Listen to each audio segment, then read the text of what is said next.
Hare Krishna, pranam to all the devotees here. Om Jnana Timarandhasya Jnananjana Shalakaya Chakshurunmeditam Yena Tasmai Shri Gurave Namaha Shri Chaitanya Manobhishtam Sthapitam Yena Bhutale Swayam Rupah Kada Mahyam Dadati Swapadantikam Vancha Kalpatarubhyascha Kripa Sindhupya Evacha Patitanam Pavanebhyo Vaishnavebhyo Namo Namaha Shri Krishna Chaitanya Prabhu Nityananda Shri Advaita Gadadhara Shivasadi Gaura Bhakta Vrinda Hare Krishna Krishna Krishna Hare Hare Hare Rama Rama Rama Hare Hare. Welcome to all the devotees in this Secrets of Bhagavad Gita course. We are now on Bhagavad Gita first chapter, text number 7. As we know that Duryodhana, being an expert diplomat, he was mentioning the special warriors from Pandava's side, and now he will be mentioning qualified warriors from his side. So I will cover verse number 7, 8 and 9 together because they are all connected. So first I will just read the verses and then translations and then purports.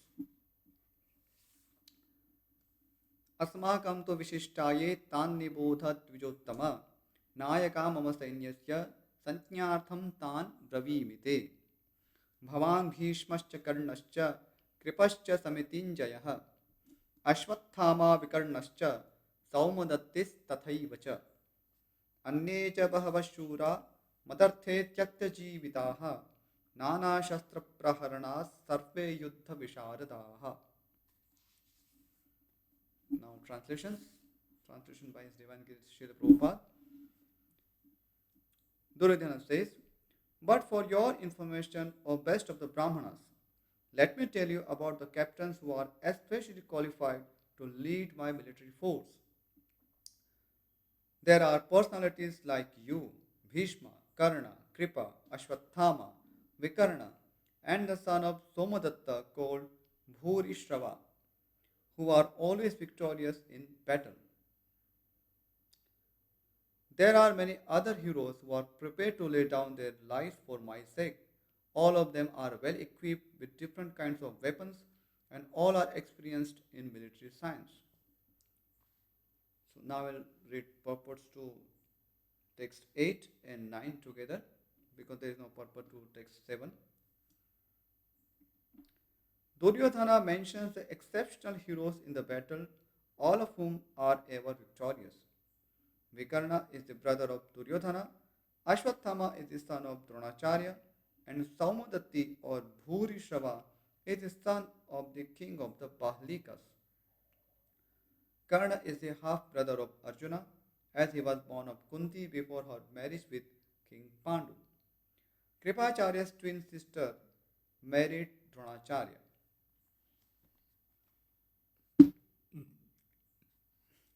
As far as the others are concerned, like Jayadratha, Kritavarma and Shalya, all are determined to lay down their lives for Duryodhana's sake.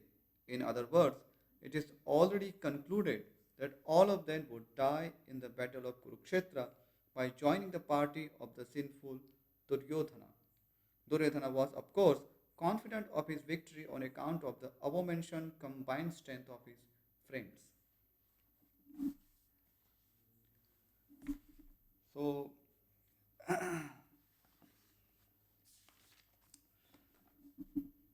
now let me introduce the characters from these verses. Some of them we already know, but in case we are not completely aware of them, I will just briefly mention them. So first we have Dronacharya, because Duryodhana addresses his guru Dronacharya and he uses the word Bhavan. So Bhavan means you. So we already know about Dronacharya. He was born of sage Bharadvaja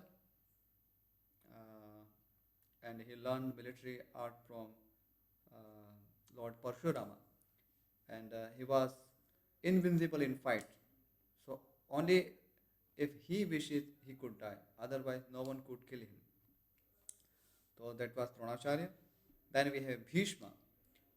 Bhishma, as the name suggests, he had taken a very great vow of Naistik Brahmacharya to please his father.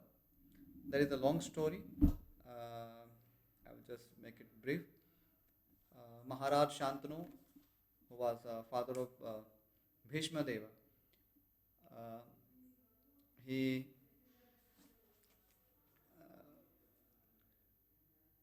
wants to marry a particular girl from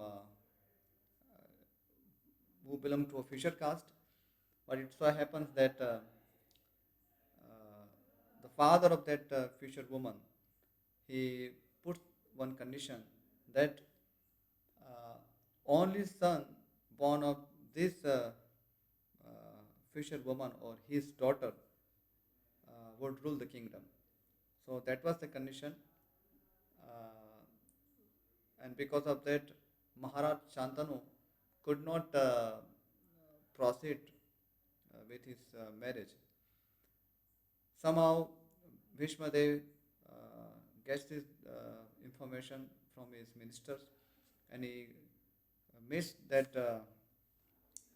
fisherman uh, whose daughter Maharaj Shantanu was asking for in marriage. So the fisherman, who was also known as Dasharaj, he praises Bhishma for his noble qualities, and he plainly he submits his condition that only in this condition his daughter could be married to Maharaj Shantanu. So Bhishma Dev takes a vow that I will keep this promise. I will not take up the throne. Uh, Upon this great vow, Dashraj was not still satisfied. So he made another condition that what if Bhishma Dev's sons desire the throne? So upon this, Bhishma takes a great vow that even though he was a Kshatriya and was supposed to get married, but he takes a vow that he would never marry, so that no progeny can come from him. So there won't be any question of his sons claiming a throne.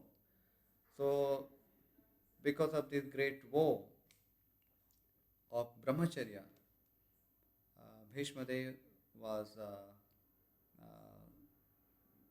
glorified by demigods because he was a Kshatriya, and being a Kshatriya and being in the kingdom and still maintaining Brahmacharya, it was unexpected.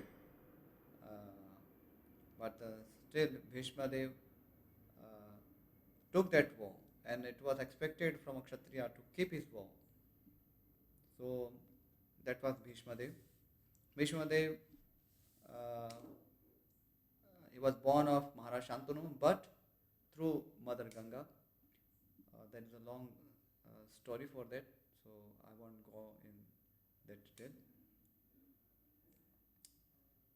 Okay, then we have Kripa, Kripacharya. So Kripacharya, he was born of sage Sharadvan. Sharadvan Rishi, while he was performing austerity in forest, he happens to see one Swarveshya or Apsara called Janpadi, and just because her darshana, he discharges his seeds, and his seeds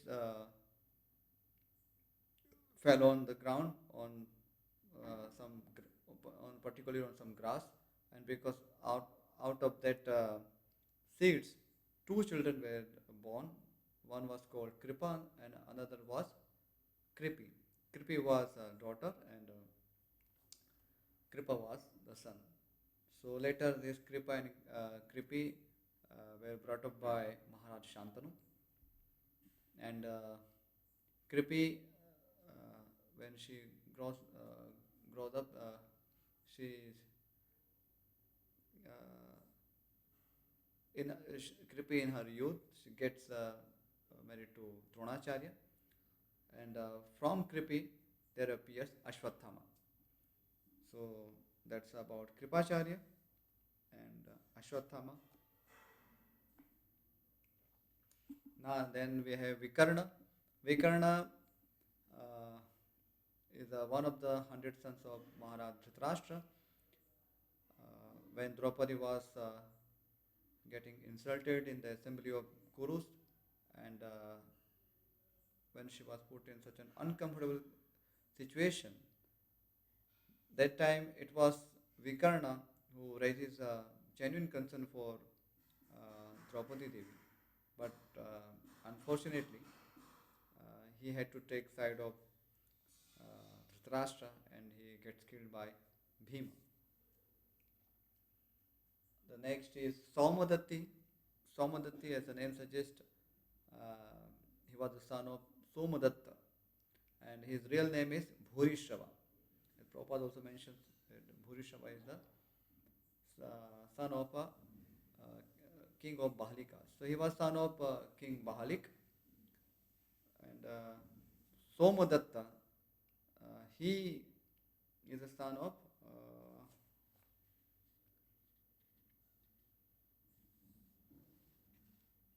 Somadatta.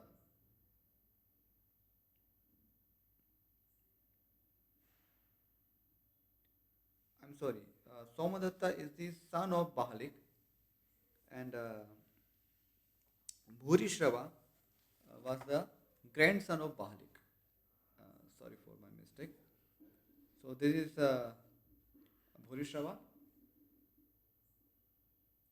Okay. Next, in the verse 9, there is a particular word used is tyakta-jivitah. Tyakta-jivitah means who are able to lay down their lives for my sake. Duryodhana wants to convey that there are many warriors who would die for me. Vishvanath Chakravarti mentions a divine revelation here that Lord Shri Krishna he had already announced to Arjuna that Maye veti nihataha purameva nimitta matram bhavasavya sachin. So Lord has already declared that I have already killed these Kauravas, and you just become an instrument in my hands. So indirectly here, Duryodhana, through the mercy of Mother Saraswati, is speaking the truth, real truth, that all his party, all his warriors are going to die on the battlefield of Mahabharata. So that's from Vishwanath Chakravarti. Okay.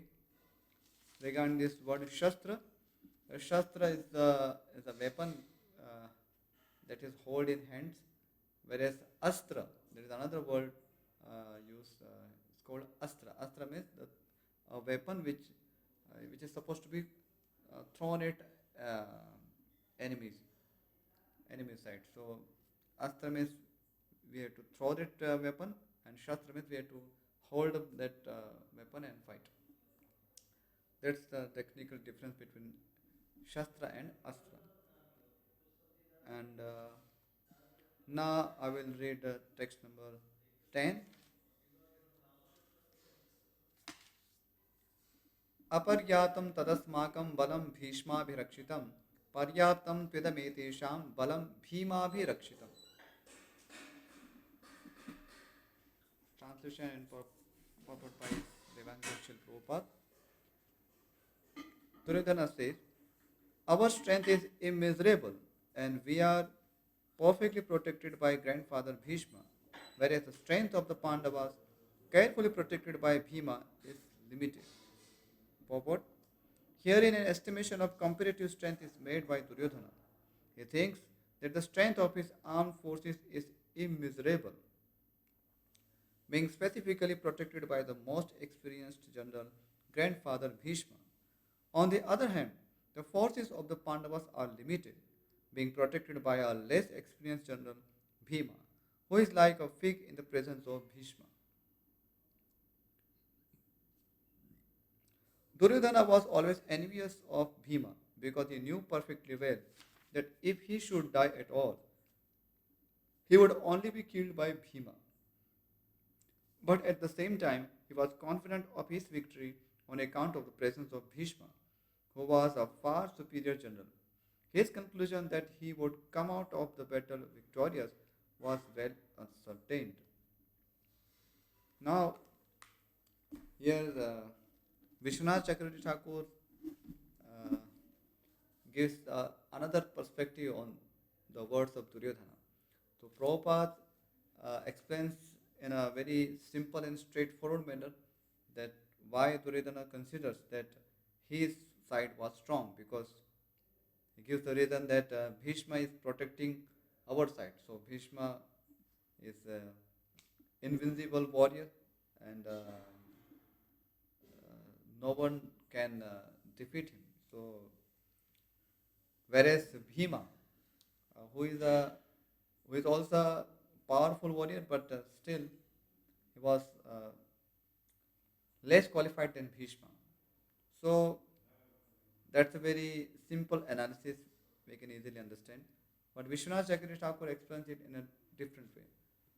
So he explains that here the word aparyaptam means aparipurnam. What does that mean? Aparipurnam pandavi saha yudhum akshamam. So Vishwanath Chakravarti Thakur explains that Duryodhana, he thinks that his side, though protected by Bhishma, is not able to fight with the Pandavas. He mentioned that it is aparipurnam or incomplete. And why? He mentioned the reasons that Bhishmasya ubhaya pakshapatitvat. Because Bhishma, though he had a very finer intelligence and is way above Bhima, is so qualified than Bhima, but still he favors Pandavas. Ubhaya pakshapatitvat. So he favors me, but at the same time he favors Pandavas as well. So because of this, he may not be able to fight with full strength. Whereas Bhima, he does not have such a duality in his mind. He thinks Duryodhana as his enemy, and though he is less qualified than Bhishma, he would fight with his full strength. So this is something contrast we see here, that Prabhupada explains in a very simple words. Vishwanath Chakravarti Thakur explains it in a little different way. And both of them do not necessarily contradict, because both meanings are possible. So whenever we come across such different explanations, and particularly when these explanations contradict each other, so we should not be confused at this, because different Acharyas, they are seeing the same scene from different angles. So all the angles can be accommodative. It's not necessarily contradiction means one is against another, and if one is possible, another is not possible. That is not the conclusion. So both the things can possible here. So Duryodhana, because he is in dilemma, he is not able to figure out what actual the situation is. So he is calculating his strength, he is calculating enemy's strength. So maybe sometimes he thinks that okay, maybe we are strong enough to beat Pandava's army protected by Bhima. But on another second, he may rethink that. But Bhishma is favoring Pandavas. So is it really is it really in our favor? So because Acharyas are explaining the thought process of Duryodhana. So both thoughts are possible here. So we should welcome both the thoughts. So it's not something Acharyas are opposing each other's view. That is not the conclusion here. Okay, and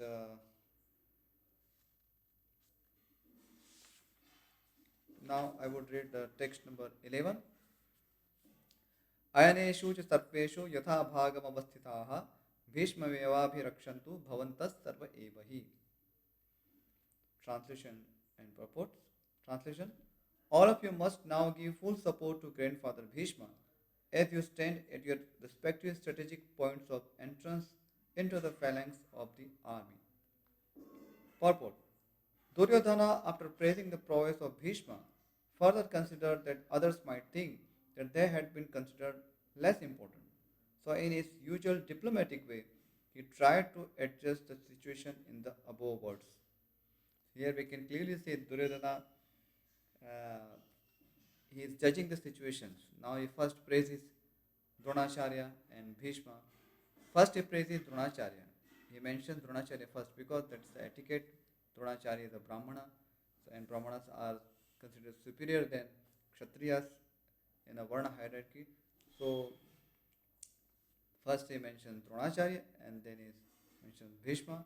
And even after mentioning Bhishma, he immediately understands the mindset of other warriors because he exceptionally praises Bhishma's prowess.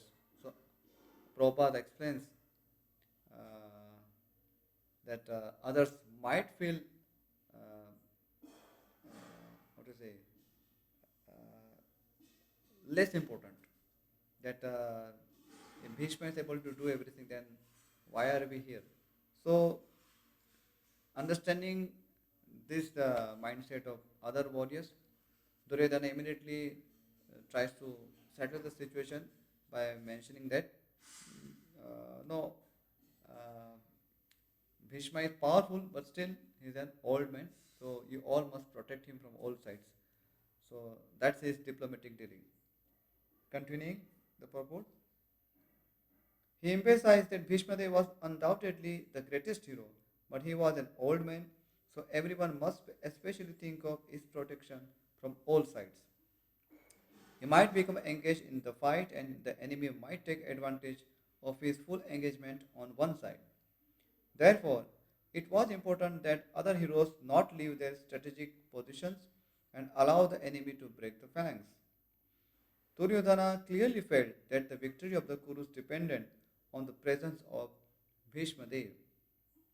He was confident of the full support of Bhishma Dev and Dronacharya in the battle because he well knew that they did not even speak a word when Arjuna's wife Draupadi, in her helpless condition, had appealed to them for justice, while she was being forced to appear naked in the presence of all the great generals in the assembly.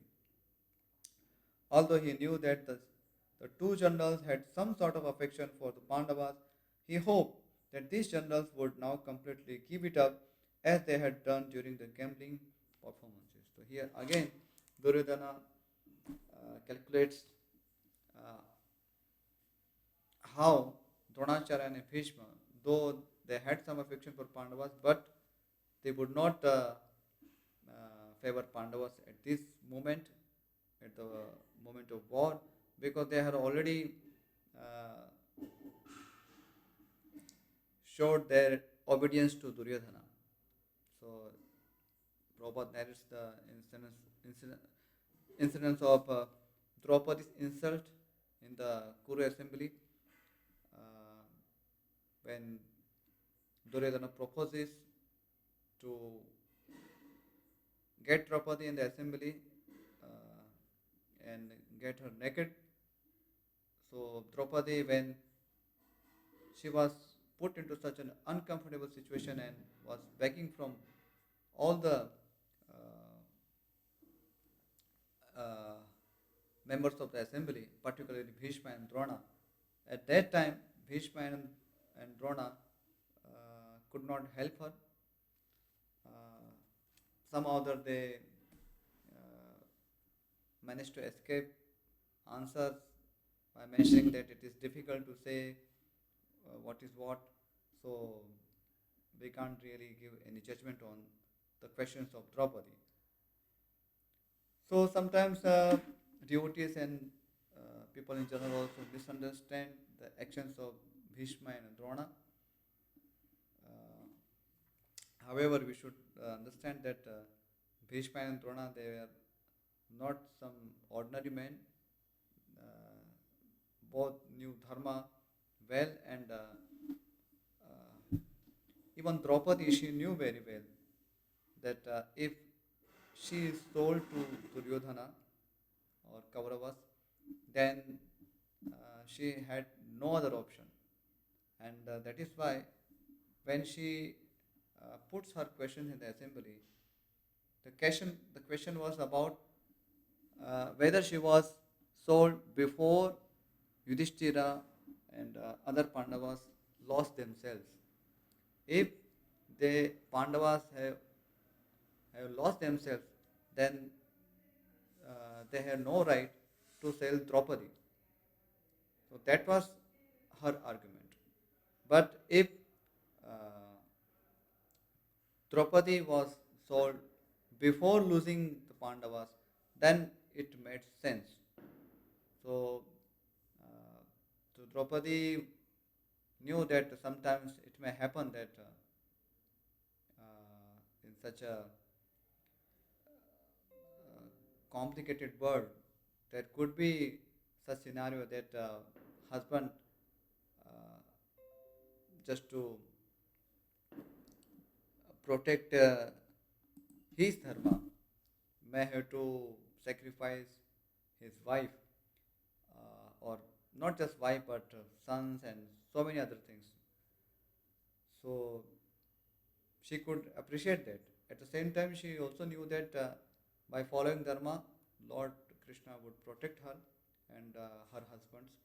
So her only question was, who was sold first, Pandavas or herself? So generally, people do not read this text and they somehow or other make a case against Bhishma and Drona, that why they could not protect Draupadi, because Draupadi did not ask them uh, uh, why she was put in that condition. She only asked that who was sold first. So, and Bhishma and Drona, though they knew dharma, but some other they could not answer this, maybe by the divine arrangement of Lord Krishna. And it was a very difficult question indeed. So, that was the sin. I just want to make that point, that why they could not answer Draupadi's words. Of course, we can always argue that they were elders and they should have protected Draupadi's words. But dharma is again very subtle. It cannot be just ascertained in a very simple way. Sometimes it is very difficult, and the underlying principle is that dharmo rakshati rakshitah. So the knowers of dharma always know that if they are following dharma, then they will be protected by following that dharma. Because Lord Krishna, he is the upholder of dharma. So if they are following dharma, then there is nothing to worry about any critical situation in life. Uh, like Draupadi, any other person in any uncomfortable situation of life will be protected by Lord Krishna. But to really appreciate this particular scene of Draupadi being insulted in the Kuru assembly, and Drona and Bhishma could not answer her questions, we need to first understand what dharma is. unless we understand dharma or live by dharma, it is difficult to understand this situation, and we may just keep insulting such great personalities like Bhishma and Drona, or even uh, Pandavas, Maharaj Yudhishthira. So sometimes even devotees, they insults Maharaj Yudhishthira that how could he sell his wife? But it needs depth of knowledge to understand the actions of Maharaj Yudhishthira. Though it was true that Maharaj Yudhishthira, he should not have got himself engaged uh, in a Dyuta Krida, in gambling. So that was his fault. But after that, whatever happens, it was not in his hand. It was, you can say, Daiva Vidhanam, or it was destined to happen. So, so it happened in the natural course of the destiny. And what lesson we can get from all this thing is that we should always be adhering to our dharma and have great faith that Lord Krishna will always protect us no matter what the condition may be, or where we are in. So it doesn't really matter. Okay, I will conclude here. It's a very complex subject matter. It may not be possible to just summarize in a very few words. So anyway, if you have some questions, some doubts, then we can put your questions in the Bhagavad Gita WhatsApp group, Secrets of Bhagavad Gita WhatsApp group, and I will try to answer your questions as time permits. Okay. वाञ्छाकल्पतरुभ्यश्च कृपा सिन्धुभ्य एव च पतितानां पावनेभ्यो वैष्णवेभ्यो नमो नमः। श्रीमद् भगवद गीता की जय। श्रील व्यासदेव की जय। श्रील प्रभुपाद की जय। Thank you all for joining this Secrets of Bhagavad Gita course. Hare Krishna. Thank you.